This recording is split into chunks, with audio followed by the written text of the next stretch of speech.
All right. Ready for Annie's? Yeah. You're listening to the Noon 15 podcast. I'm your host, Dan Cole, and I'll take you behind the scenes of Noon 15, an independent band writing, performing, and recording original music. This season, we'll talk about Noon 15's debut release, Volume 1, and get the story behind one song per episode, as well as the ups and downs of working around day jobs, babies, and band shakeups here in Ithaca, New York. At the end of each episode, you'll hear the song in its finished form. Thanks for listening, and welcome to Noon 15, the podcast. And we're here for episode 4 of the release of Volume 1 from Noon 15. I'm here with Mandy Goldman, Samuel B. Lupowitz, Harry Nichols, and Joe Massa. Track number 4 on the Volume 1 album is Annie's Song. You're not gonna make me say goodbye. No, I will not pour the words. No, I will not breathe that night.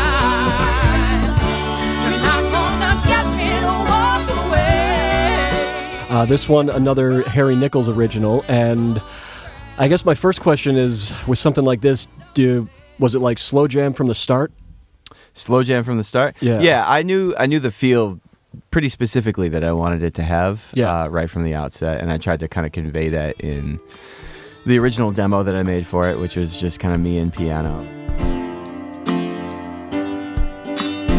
I know how she feels. Got a burden at my heels. I'm trying to speed out of here, but no one wants to grab the wheel. So we keep ruining each other well, and promising we'll never tell. Do anything to keep this spell. We got each other's storms to quell. So Dr. Novocaine,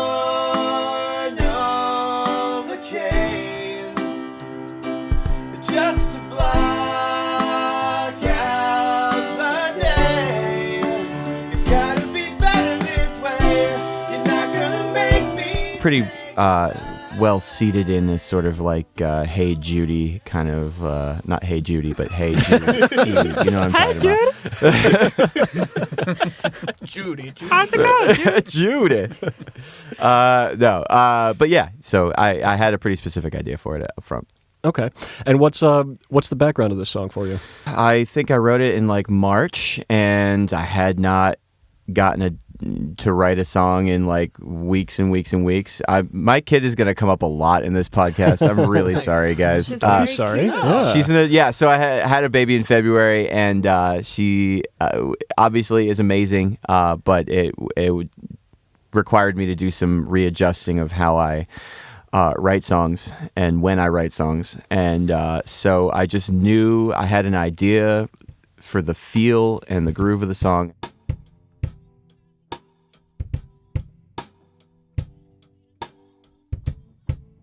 And I had a melody in my head, but no story at all, or no lyrics or any kind of lyrical content.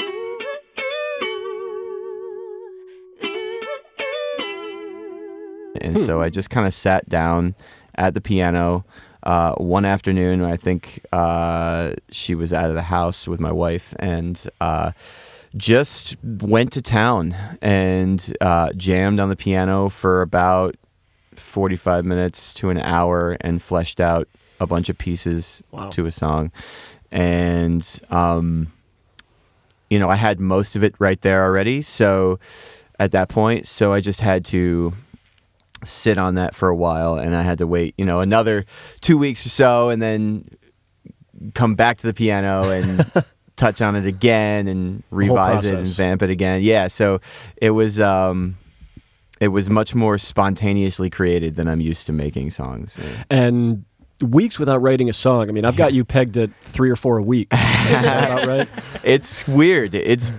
I'm still dealing with it. Actually, like this past weekend, I was talking to my wife about it, and like, I'm a pretty prolific songwriter. I read a lot, and I have a lot of ideas, and sometimes they'll just like kick around in my brain for like weeks at a time, and it gets really annoying. And I have to like make time to like sit down and like do it now, which is totally bizarre. But so this is kind of Annie's Song is kind of the beginning of that what I guess is this current era of my songwriting, which is that sort of like you just had this ideas kicking around in your brain for a long time, and then getting them down when you can. Yeah.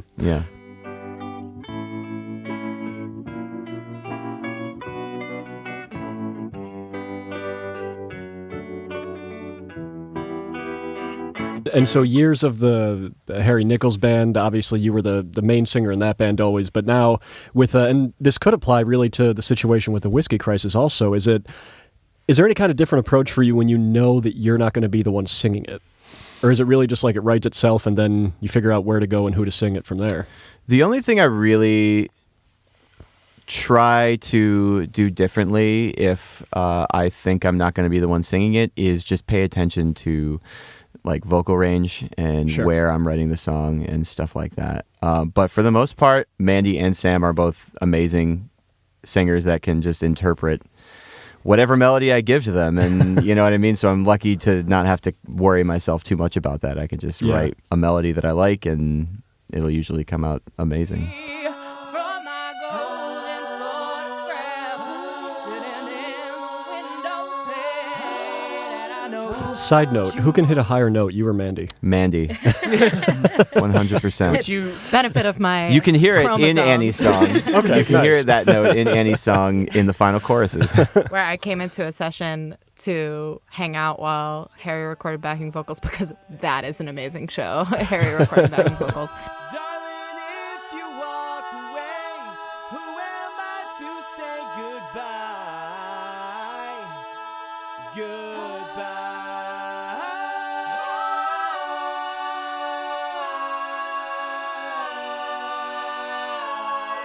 And Harry was like, it's 8 a.m. BT Dubs, you want to just walk in here without warming up and hit a crazy high note? And I was like, yeah, okay. I'll give it a shot.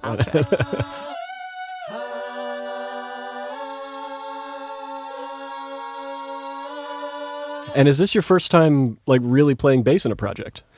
I played bass in my high school band, which was called Bluefish, and Shout out. shout out to rep what. Hey, David Angle, how you doing, man?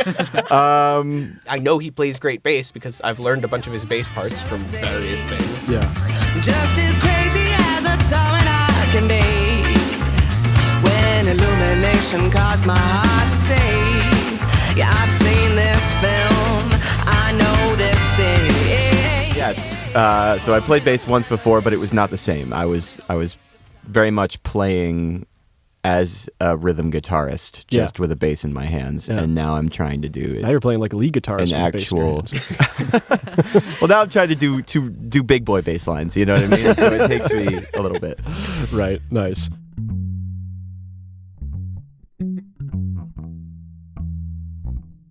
There's 3 songs on the album where external instruments, if you will, make an appearance. Knock Knock Knock had the horns. This one has the strings, and then a later song combines all of that. So it seems to be rather carefully chosen. You know, knowing you like I do, Sam, I would imagine that there was this. You had to kind of hold yourself back from just going nuts on all of them. Is there any reality to that? Well, yes and no. Snicker over here to my left. Sorry. Mandy's like, yes. Well, but part of me didn't want to over-arrange the record because so much of the vision for the record and for the project is that it would be based around the core of the band playing together in a room rather than a lot of overdubbing. So I wanted any extra arrangement parts, whether it was vocals or outside players, to be very carefully chosen. I wanted it to sound like us playing live because I wanted that to be at the center of it. Just block out the day. It's gonna be better this way. Not gonna make me say goodbye. No, I will not form the words. No, I will not breathe that lie. But well before we were talking about making this record, I remember working on Annie's song, and I think I just said to you, like, I'm hearing strings on this when we do, which the others I didn't necessarily, it was more a product of, oh, we're making a record, let me think about that. But I always heard that on this song, and then I sat down to write them, and I went, oh, I don't actually have any ideas. I just have been saying since we've been working on it that it's going to have strings. So I'm hearing I guess I better something. deliver. Yeah.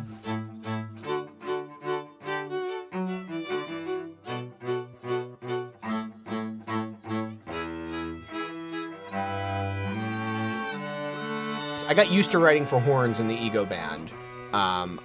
There's some strings on the first Ego Band record. And maybe Mecca's not dead. And maybe Which was in 2012? Yeah. And I hadn't written for strings since then. So it Oh, was wow. a little bit of a, like, let's see if this still works kind of thing.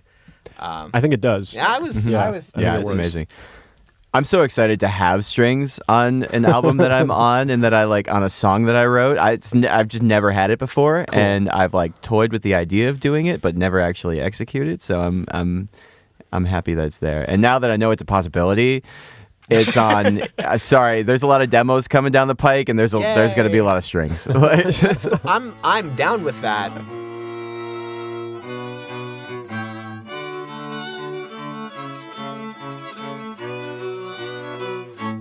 I need to All go right. to the dentist soon. And I keep, Oh, dear in God, my me brain, too. I'm like, keep going, Dr. Moore.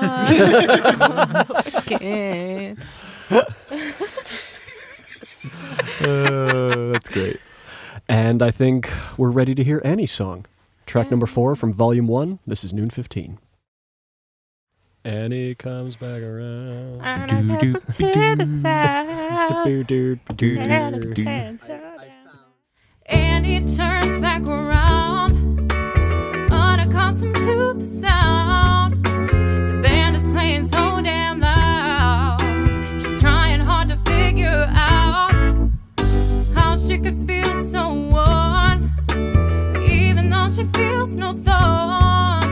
Her old Fugazi t-shirt torn. Any way to stop the mourn, still it falls.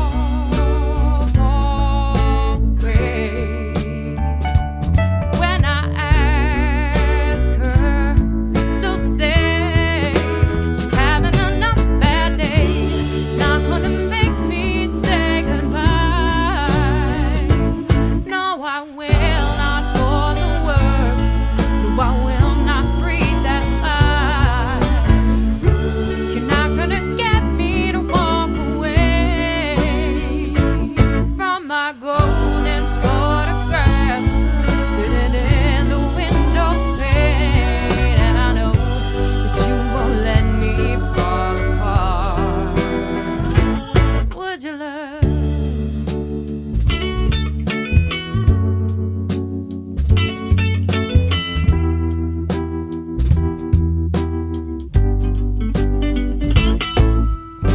I know how she feels. I got a burden at my heels, trying to speed out of here, but no one wants to grab the wheel, so we keep ruining each other well, promising we'll never tell, do anything to keep the spell. We got each other's storms to quell, so Dr. Moore, Novocaine, just block out the day. It's gonna be better this way. Not gonna make me say goodbye. No, I will not for the words. No, I will not breathe that lie. You're not gonna get me to walk away from my golden photographs sitting in the window pane. And I know that you won't let me fall apart. Would you love? And if something goes awry, who am I to tell you no? You and I could turn out fine. Then again, I don't know. Darling, if you walk away, who am I to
So I'm playing this kind of in the people's key because my piano chops are not really what they probably ought to be. Probably might do better in another key.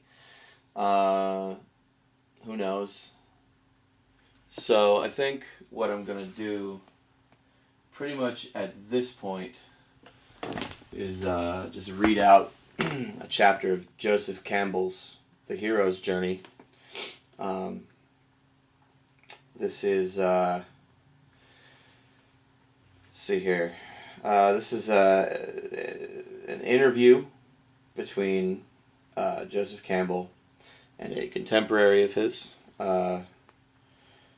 So here we go. Ariane said, is there such a thing as love or romance that isn't a projection? Or is it just a projection of this ideal image that we're united?